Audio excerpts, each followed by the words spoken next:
हम आपसे ये जानना चाहेंगे कि आज का जो ये विषय चल रहा है, क्या विषय है ये आप खुद आप महसूस कर रहे हैं, हम लोग यहाँ पर क्यों इकट्ठा हुए हैं।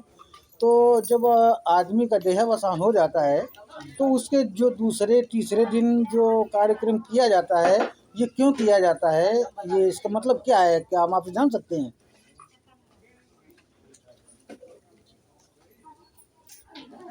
बौद्ध धर्म के हिसाब से मतलब इसको ऐसा क्यों किया जाता है, अगर ना किया जाए तो? ये कर्म कांड एक अलग चीज है। हाँ। कर्म कांड तो एक लोक रीति है, हमारे जो आज से होता आ रहा है उसका हम लोग अनुपालन करते हैं। पर इसको अगर धर्म की दृष्टि से देखें हाँ। तो इस शरीर से जब ये जीव निकलता है, इसके बाद ये सिर्फ और सिर्फ पर नीचे कर लो, पर नीचे कर लो। सिर्फ जो है ये बुद्ध धर्म के हिसाब से यहाँ कुछ नहीं बचता है। जैसे बुद्ध ने कहा है कि ये बुझ जाना, हाँ। यहाँ न कोई आत्मा बचती है, न कोई जीव जिसको लोग आत्मा के उससे संबोधन करते हैं, ऐसा कुछ नहीं है। ये केवल एक भौतिक शरीर है। ये इसको आप अपने हिसाब से इसको अपने अपने तत्व में विलीन करने के लिए प्रक्रिया बौद्ध धर्म में की जाती है। उसका सीधा वही है कि इसको जो इसका जो चार तत्व धर्म में बताया गया है, हाँ। अग्नि, वायु और ये जल, पानी, तो इसको चारों तत्वों को उसमें अपने अपने तत्व में विलीन हो जाए, परिवर्तित हो जाए, उसके लिए इसको अंत्येष्टि दी जाती है। जलाने से इस शरीर की जो अग्नि तक का तत्व है, आग का तत्व आग में चला जाता है, पानी का तत्व पानी में चला जाता है, हवा का तत्व हवा में चला जाता है, पृथ्वी का तत्व पृथ्वी में चला जाता है। नहीं सर, हमारा कहने का मतलब आप समझे नहीं कि आज जो कार्यक्रम किया जाता है, आज हमारे यहाँ से जो हमारे आपके बीच से जो एक बॉडी आज नहीं रही है, जिसका देहावसान हो चुका है, उसका आज तीसरा दिन है। हाँ, तो उसी में तो हम आप सभी लोग यहाँ पर इकट्ठा हुए हैं। हाँ, तो उनका जो आज ये कार्यक्रम किया जाता है, इसको हम क्या कहेंगे बौद्ध धर्म के हिसाब से? ये क्या है, इसका क्या नाम रखेंगे? न किया जाए तो ये धर्म के हिसाब से उस बारे में तो इसके जो भंते जी लोग हैं इसके बारे में वही बता पाएंगे, लेकिन मेरे हिसाब से हाँ। ये लोक रीति है और उसी तरह से हमारे धर्म में वही कुछ लोक रीति आ गई है। हाँ। बाकी ये सब करने से हम अपने आप को, अपने घर परिवार को एक साथ बैठाने का, एक साथ उसमें इससे दुख की घड़ी में सब सम्मिलित होकर इकट्ठे होके और सबको सत्वाना देने की बात हो सकती है। इसको आगे इसको यहीं से एक स्थगित करके आगे अब और क्या करना है सारे नियोजित करके आगे काम से अपने ढंग से व्यवस्थित करने की, यहाँ से आज के बाद शुरू करने के लिए ये सारी प्रक्रिया है। बाकी अगर उसको ये उस आत्मा से जोड़ा जाए, हाँ। तो आत्मा के लिए यहाँ से कुछ भी नहीं हो रहा है धर्म के अनुसार। धर्म के अनुसार धर्म के मतलब अनुसार तो जैसे आज ये जो क्या है, आज जो ये पूजन का कार्यक्रम किया जा रहा है, तो इसका क्या, अगर जैसे आज पूजन होगा बौद्ध बाबा साहब को एक प्रतिमा को लगा करके और भगवान बुद्ध की प्रतिमा को लगा करके, और आज वो जो बॉडी, वो शरीर जो आज हमारे आपके बीच में नहीं है, और वो आज नहीं है, तो उसके लिए क्या कुछ उसको इसका फल मिलेगा जो हम लोग यहाँ कुछ कर रहे हैं? देखिए ऐसा है कि उस बॉडी के लिए, उस आत्मा के लिए, उस जीव के लिए, जिसके जो भी कह लें, हाँ। उसके लिए तो आप कुछ भी नहीं कर सकते। जो कुछ आप कर रहे हैं, हाँ। एक अपनी सोच से, अपनी नीयत से, अपने घर परिवार, अपने समाज के लिए, या वो उसका लाभ आपको, आपका घर के लिए, आपके समाज के लिए, आपके उसके लिए इसमें मिल सकता है, मिलना चाहिए भाई। जब हम एक जगह बैठेंगे, प्रेम भाव से खान पान करेंगे, चर्चा करेंगे, तो एक दूसरे के इसके जो ये हम जो दुखी हैं, हाँ। उसको ढाढ़स दिलाएंगे, उसको समझेंगे, समझाएंगे। तो इस पर्पज से तो इसमें लाभ है, हाँ। और ये ठीक हो रहा है, होना भी चाहिए। लेकिन जहाँ तक अगर हम उस आत्मा की बात करें कि हम उस आत्मा के हित में कुछ कर रहे हैं, कुछ नहीं होता। इसका एक छोटा सा दृष्टांत है। बुद्ध ने कर्मकांड को लेके एक चीज़ इसमें एक वक्तव्य दिया, एक उनका है, एक उन्होंने बताया कि इसी तरह उनके पास एक अपना व्यक्ति आए, उनके पिताजी या माँ, उनके मतलब परिजन जो है का देहांत हुआ था। वो चाहते थे कि हमारे उनको जो है कोई ऐसा कर्म कांड करा दो कि जिससे कि हमारे पिता का, माँ का, जो हमारे पूर्वज जो हमसे गए हैं, हाँ। उनको शांति मिले और उनकी अच्छी गति हो।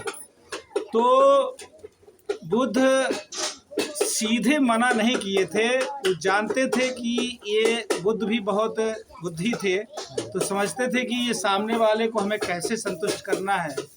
तो उन्होंने कहा ठीक है, आप एक काम करो कि आप दो जो है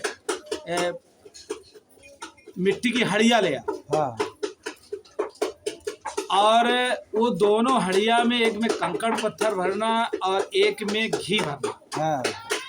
और उस हड़ियों को कायदे से बढ़िया से इतना बंद कर देना। हाँ। वो हड़िया लाया, एक में घी भरा, एक में कंकड़ पत्थर भरा, बढ़िया से उसको पैक कर दिया। अब वो लेके चले गए, अब चलो अब चलते हैं जहाँ पानी जल भराव या गंगा यमुना कुछ के लिए जहाँ जल था, हाँ। जहाँ उसको कर्मकांड करना था। हाँ, किसी जलाशय के पास में गए। हाँ, कहा अब ऐसा करो कि दोनों को जो है आप पानी में रखो। तो पानी में इस तरह उसकी बनावट थी कि वो तैरने लगा। अब उसने कहा दोनों को जो है आप फोड़ दो। डंडा, एक उनको कहा था डंडा विशाल, दोनों को फोड़ दिया। तो जो घी था उसका वो पूरा ऊपर रह गया, कंकड़ पत्थर सारे नीचे चले गए। उन्होंने कहा कि ये बताओ अब आप क्या देख रहे हो? कहा घी है, ये तो ऊपर है, कंकड़ पत्थर नीचे चले गए। तो कहा ये बताओ, ये कंकड़ पत्थर आप ऊपर ये ऊपर तैर सकते हैं? कहा कभी कभी हो ही नहीं सकता। अब घी नीचे जा सकता? कभी नहीं हो सकता। क्यों नहीं हो सकता? अरे कहा ये हो ही नहीं सकता, ये तो कुदरत का नियम है, सदर का नियम है। तो कहा आपने, अगर आपके पूर्वजों ने अगर सुख कुशल कर्म किए होंगे तो इसी घी की तरह ऊपर रहेंगे, अब अगर उन्हें कुकृत किए होंगे तो इसी तरह जमीन में जाएंगे। आप उसमें कुछ भी नहीं कर सकते, यही सत्संग का नियम है। तो यहाँ कर्म कांड उस आत्मा को, उस हमारे परिजन को जो हमारे बीच में नहीं रहे हैं, आपके कर्म कांड से कोई फर्क नहीं पड़ता है, रिंच मार्क भी फर्क नहीं पड़ता। ये केवल हमारे अपने धर्म को छोड़ के सारे धर्मों में उसकी मान्यता दी गई है। क्योंकि वो सारे धर्म मानने वाले हैं, विश्वास वाले हैं, अंधविश्वास वाले हैं, आडंबर वाले हैं, कर्मकांड वाले हैं, इसलिए उनमें जगह है। धर्म में इसकी कोई जगह नहीं है। अच्छा, तो फिर अगर धर्म में इसकी जगह नहीं है तो फिर इसे शांति पाठ धर्म में, जैसे बौद्धाचार्य किताब में मैंने पढ़ा है कि उसमें शांति पाठ करवाया जाता है, तो फिर शांति पाठ का मतलब क्या रहा? मतलब आखिर में इससे कुछ न कुछ तो अस्तित्व होगा, नहीं होना चाहिए ना? हाँ, क्योंकि शांति पाठ उसका नाम रखा गया है, तो इस किसकी शांति के लिए पाठ रखा गया है? ये वही बात ना, देखिए आज जो है, जो बुद्ध का धर्म था और जो हमारे पास आज जो है धर्म के भी बहुत सारे भाग, यानी मेरी समझ 20 उसमें बट गए हैं। और जो लोग इसमें बाहर से आए हैं तो बहुत सारे लोग, मैं तो ये कहूँगा लगभग 90% लोग वही कर्म कांड की सोच वाले आए हैं। तो अब चूंकि उसकी व्यवस्था यहाँ नहीं है, हाँ। लेकिन सोच तो उनके अंदर है, हाँ। तो कुछ न कुछ यहाँ भी उसकी व्यवस्था बना लिए हैं अच्छा। अपने ढंग से।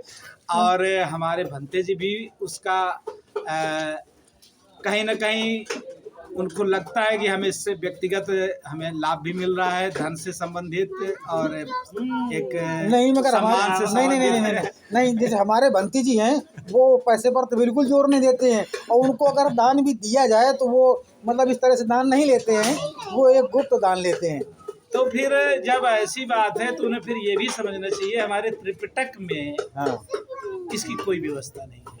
अच्छा, व्यवस्था वहाँ नहीं, कुछ ऐसा नहीं है। अच्छा व्यवस्था नहीं है, बाकी जो वहाँ पर व्यवस्था नहीं है तो इसका मतलब सीधा सीधा हमें तो ये ऐसा लग रहा है कि ये जो शांति का पाठ किया जाता है, तो ये जो हमारा शोकाकुल तो परिवार है, शांति पाठ हमारे शोकाकुल के लिए है। हम आपके लिए बता रहे हैं, इसका लाभ हम सब ले सकते। उस आत्मा से मतलब नहीं है। आत्मा जिसे शांति पाठ का मतलब क्या हुआ? अच्छा कि ये आत्मा को शांति मिले। अच्छा जो हमारा आत्मा को शांति हमारे कर्म कांड से नहीं होने वाली है, ये धर्म का नियम।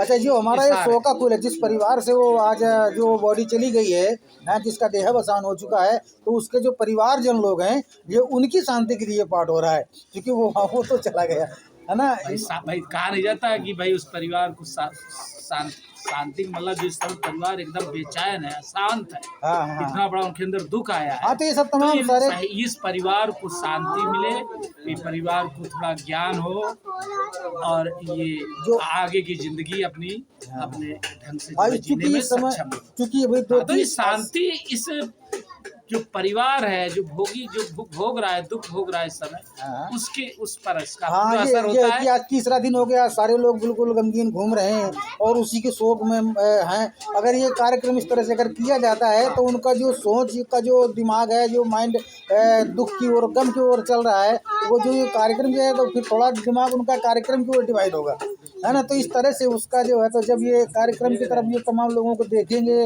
और फिर ये भी करेंगे, और ये पूजन करना है, वो हवन करना है, या ये पाठ करना है, या इनको भोजन करवाना है, जब तमाम सारे लोग इकट्ठा है, तो उसका जो शोक वाला जो दिमाग है, जो सोच है, वो हमारी समाज की तरफ डिवाइड हो जाता है। इसलिए उन लोगों का ये सोच जो है वो बदल जाती है। जो शोक की तरफ जो हमारा दिमाग होता है, जो दुख की तरफ हमारा दिमाग होता है, वो दिमाग हमारा ये समाज में हमारा डिवाइड हो जाता है। तो इसलिए हमारा दुख और जो सुख ये जो है तो उसमें लागू हो जाता है। हाँ, तो जो उसमें सारा जो है ये हमारे समाज के लिए, हमारे पीड़ित परिवार के लिए, जो हम उनके पीछे हैं, हाँ हाँ ये हाँ। सब वहाँ के अच्छा, तो लिए ये भी है, जो भी ये शांति पाठ का जो कार्यक्रम किया जाता है, तो इससे हमारे जो परिवार से जो आज बॉडी नहीं रही, जिसका देहावसान हो चुका है, तो उसके लिए कुछ असर नहीं होता है। बाकी यहाँ पर जो जीवित लोग बैठे हुए, इन लोगों के लिए शांति का पाठ होता है। वो उसकी शांति का पाठ नहीं है, वो इसकी शांति का पाठ है, जो लोग यहाँ पर जिंदा घूम रहे हैं। भाई यहाँ इस बहाने से जो हमारे सारे लोग जब इकट्ठा होते हैं, नाते रिश्ते जान पहचान वाले, हाँ। तो सबको इस सत्य के बारे में ज्ञान है कि यहाँ जो आया है वो जाएगा, जो पैदा हुआ उसकी मृत्यु होगी, ये हमारे बस में नहीं होती है। और यही सारी चीज़ें एक साथ मिल के हम लोग आपस में बात करते हैं, शेयर करते हैं। और जिस अब आज हमें यही बात उन्हें ज़्यादा उनको कन्विंस करने की ज़रूरत है, जिसके साथ उनके जो ज़्यादा नज़दीक है, वो अब इस चीज़ को समझने को तैयार नहीं है। लेकिन हम आप जब सारे लोग मिलकर बैठेंगे, बात करेंगे, तो कुछ क्षण के लिए वो उनके दिमाग में बात आएगी और धीरे धीरे वो इस चीज़ को समझेंगे और अपने आप को संभाल पाएंगे। हाँ, वो जो दुख का वजन हमारे दिमाग में लगा है, और अगर उन्हें अकेला छोड़ दिया जाए हाँ, तो तो शायद व्याकुल है हो कि जाएंगे। सालों लग जाए, और शायद है कि वो अपनी मानसिक स्थिति भी खो देगा। तो ये सब चीज़ों के लिए हमें सबको, हम सबके हित के लिए, उस परिवार के हित के लिए जरूरी है, होना भी चाहिए, और इससे लाभ भी मिलता है। चलो खैर, आपसे ये बातचीत चर्चा करके हमें बड़ा अच्छा लगा। लेकिन और ये आपके लिए उस हम बहुत बहुत आत्मा धन्यवाद के करते लिए हैं। एक कर्मकांड आत्मा के लिए कोई इसमें थम में कोई गुंजाइश बिल्कुल नहीं। सही है, बिल्कुल सही है। आपसे बातचीत करके बहुत ही अच्छा लगा, और आप धन्यवाद के पात्र हैं, और हम आपको बहुत बहुत धन्यवाद करते हैं। इसी के साथ में नमो बुद्धाय, जय भीम।